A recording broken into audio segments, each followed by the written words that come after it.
अस्सलामु अलैकुम वरहमतुल्लाहि वबरकातुहू। लाखों करोड़ों दरूद व सलाम हज़रत मोहम्मद मुस्तफ़ा सल्लल्लाहु अलैहि वसल्लम पर, आपकी आल पर और आपके असहाबा पर।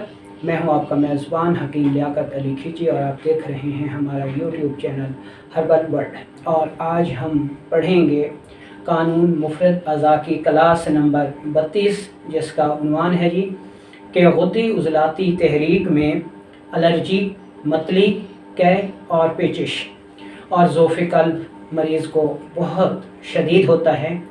तो इसका असूल इलाज बता दें कि किस तहरीक में इलाज करना चाहिए, क्योंकि ये सारी अलामात गुद्दी उज़लाती तहरीक में आती हैं, जिसमें हरारत बढ़कर गैर तबई हो चुकी होती है।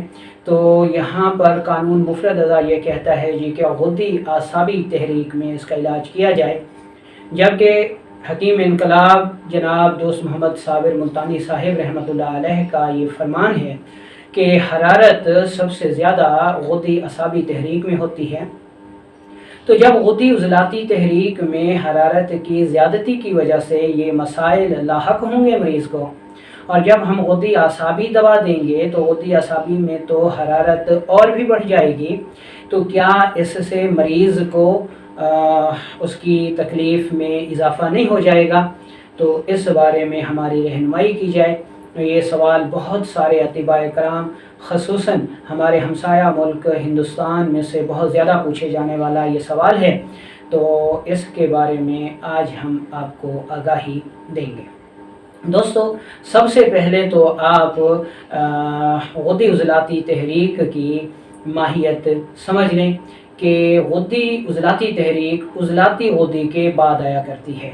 उज़लाती गुद्दी तहरीक में हरारत बढ़ रही होती है, ठीक है, जो कि जब खुश्की से बढ़ जाती है तो तहरीक गुद्दी उज़लाती हो जाती है, और जब तहरीक गुद्दी उज़लाती होती है तो तब ये तहरीक जो है वो गर्म खुश्क कहलाती है।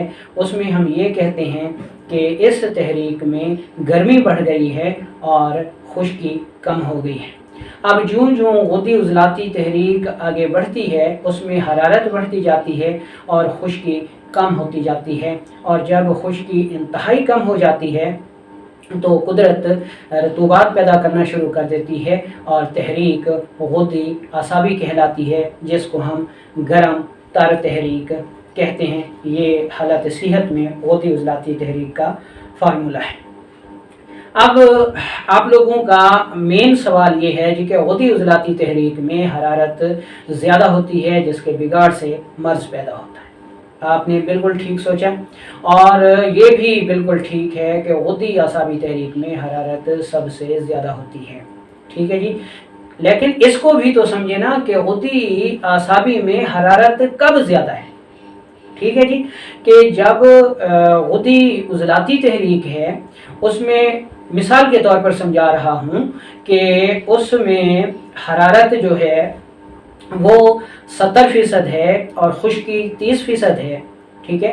तो तहरीक आगे कैसे बढ़ेगी, गर्मी तरी की तरफ कैसे जाएगी, गुद्दी आसाबी की तरफ कैसे बदलेगी, ये एक बहुत बड़ा सवाल है। गुद्दी उज़लाती तहरीक में हरारत 70% थी और खुश्की 30% थी। अब हम हरारत को 70% से मज़ीद बढ़ाएंगे तो उसका ताल्लुक खुश्की से टूटेगा। अगर हरारत 70% बरकरार रहेगी तो इसका ताल्लुक कभी भी खुश्की से नहीं टूटेगा और तहरीक यहीं पे रुकी रहेगी। गुद्दी उज़लाती में खुश्क गर्म खुश्क में रुकी रहेगी। तो हमें गर्मी खुश्की की तहरीक को आगे बढ़ाने के लिए गर्मी को मज़ीद बढ़ाना होगा कि गर्मी जो है वो 70% से बढ़कर 75% या 80% हो जाए। जब गर्मी 70% से बढ़कर 75% या 80% होगी तो फिर गर्मी का ताल्लुक खुश्की से टूटकर रतूबत से जुड़ जाएगा और तहरीक गुद्दी आसाबी कहलाएगी। अब गुद्दी उज़लाती तहरीक में हरारत थी 70% और गुद्दी आसाबी में हरारत हो गई 75% या 80%। तो 80% ज़्यादा है 70% से, इसलिए गुद्दी आसाबी में हरारत गुद्दी उज़लाती की निस्बत ज़्यादा है। उसका महल वक़ू ये है, ठीक है। अच्छा, अब आप कहते हैं कि गद्दी उज़लाती तहरीक में हरारत की वजह से ही अमराज होते हैं, हरारत की ज़्यादती की वजह से। तो गद्दी असाबी में तो मज़ीद हरारत ज़्यादा है, तो फिर ये उसका इलाज कैसे होगा। अब एक छोटी सी मिसाल आपको दे रहा हूँ कि हमें इतदाल के साथ हरारत की ज़रूरत है। अगर हरारत इतदाल पर होगी तो रोटी सही बनेगी, बेहतरीन बनेगी, खाने में भी मज़ा आएगा और वो हज़म भी होगी और उससे अच्छा खून बनेगा। अगर हरारत कम है तो रोटी कच्ची रह जाएगी, वो अमराज का सबब है।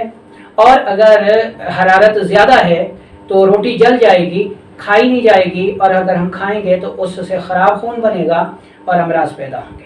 तो साबित हुआ कि हमें हरारत जो है वो इतदाल पे चाहिए। अब एक नौजवान, उसकी वालदा रोटी बना रही है और वो खाना खा रहे हैं, लेकिन रोटी को देर हो रही है, तो वो आके अपनी वालदा से कहता है जी कि रोटी को देर हो रही है, जल्दी बनाएं। तो उसकी वालदा फरमाती है जी कि ऐसे ही बनेगी रोटी। तो वो कहता है जी कि अम्मी आप आग तेज़ कर दें, जब आप आग तेज़ करेंगे तो रोटी जल्दी बनेगी। उसकी वालदा मुस्कुराती है और कहती है नहीं बेटा, ऐसा नहीं होगा, आग ज़्यादा करने से तो रोटी जल जाएगी। तो वो कहते हैं जी ये कैसे हो सकता है, अगर 50 दर्जे पे आग है और 1 मिनट में 1 रोटी बन रही है, अगर हम आग को 100 दर्जे पे कर दें तो 1 मिनट में 2 रोटियां बनेंगी। और वो आग को तेज़ कर देता। फर्ज करें गैस वाला चूल्हा है, जब वो आग को तेज़ करता है तो वही रोटी जो 1 मिनट में बन रही थी अब वो जल जाती है। ठीक है, यानी आग को बढ़ा देने से वो मकसद हासिल नहीं होगा, हमें चाहिए इतदाल वाली हरारत।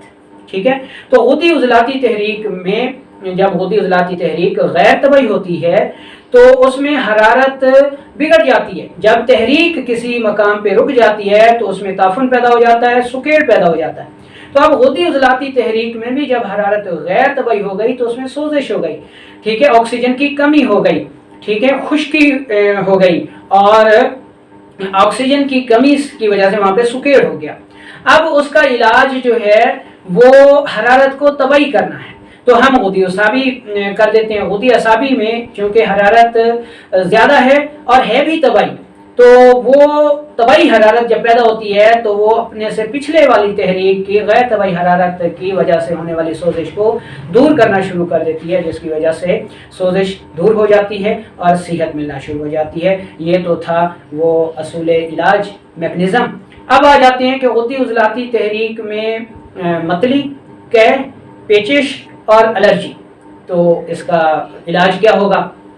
अब ये ब्लैक बोर्ड पे भी आप देख रहे हैं और इस तरफ भी आपको एक डायग्राम नज़र आ रही है जिसमें आपको गुदद यानी ग्लैंड्स की पोजीशन नज़र आ रही है कि जब गुदद की जो सबसे ज़्यादा तादाद है वो सर से लेकर पाँव तक गुदद पाए जाते हैं। कोई भी ऐसी जगह नहीं है जहाँ पे गुदद का वजूद ना हो, लेकिन इनकी सबसे बड़ी तादाद जो है वो आंतों में पाई जाती है।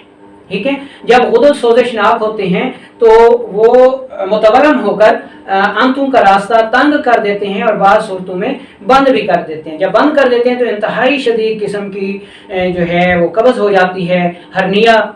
इसी आंतों की गुदद की सोजिश की वजह से आंतों का रास्ता बंद हो जाने की सूरत का नाम है हर्निया, कि जिसमें ना कोई मवाद खारिज हो सकता है ना गैस खारिज हो सकती है, और वो गैस फिर दबाव की वजह से जिस्म के किसी न किसी हिस्से को, पेट के किसी न किसी हिस्से को फाड़ के बाहर निकलने की कोशिश करती है, जिसको हर्निया कहा जाता है।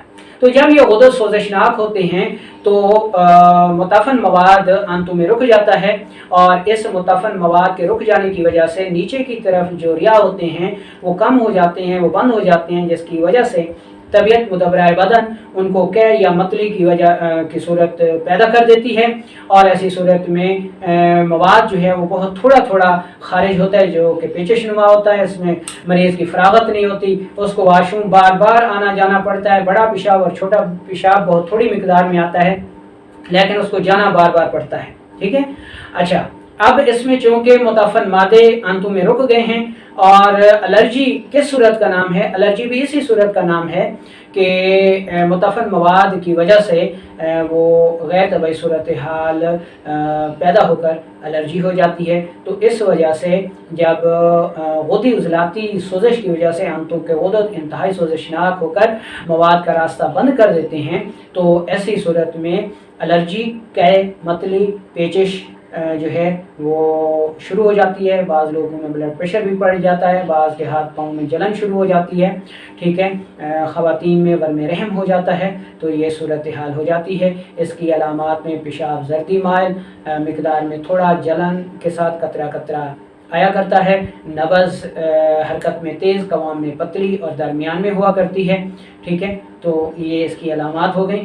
اب ہم چلتے ہیں کہ اس کا علاج کیا ہوگا۔ اس کا علاج یہ ہوگا کہ آپ غدی عضلاتی تحریک کو غدی اعصابی میں بدل دیں۔ اس کے لیے درج ذیل نسخہ بہت زیادہ فائدہ مند ثابت ہوتا ہے۔ اس میں زنجبیل یعنی سنڈ آپ نے لینی ہے 5 تولہ، نوشادر آپ نے لینا ہے 2 تولہ، نوشادر ٹھکری لینا ہے، اور کالی مرچ آپ نے لینی ہے 1 تولہ۔ تینوں چیزوں کو صاف ستھرا کر کے انتہائی باریک پاؤڈر کر کے 1 گرام صبح دوپہر شام استعمال کریں۔ اگر قبض انتہائی شدید ہو گئی ہے، ٹھیک ہے، تو ایسی صورت میں اسی دوا میں جو پچھلے ہم نے بتایا کہ 5 تولہ زنجبیل یعنی سونڈ، 2 تولہ نوشادر ٹھکری، 1 تولہ کالی مرچ اور 8 تولے آپ نے سنا مکی لے لینی ہے، اور یہ مرکب بنا لینا ہے، اور 2 سے 4 رتی میں صبح دوپہر شام استعمال کروانا ہے۔ تو انشاءاللہ یہ غدی عضلاتی تحریک میں پیدا ہونے والے امراض کا شافی علاج ہے۔ بنائیں، استعمال کریں، دعاؤں میں یاد رکھیں۔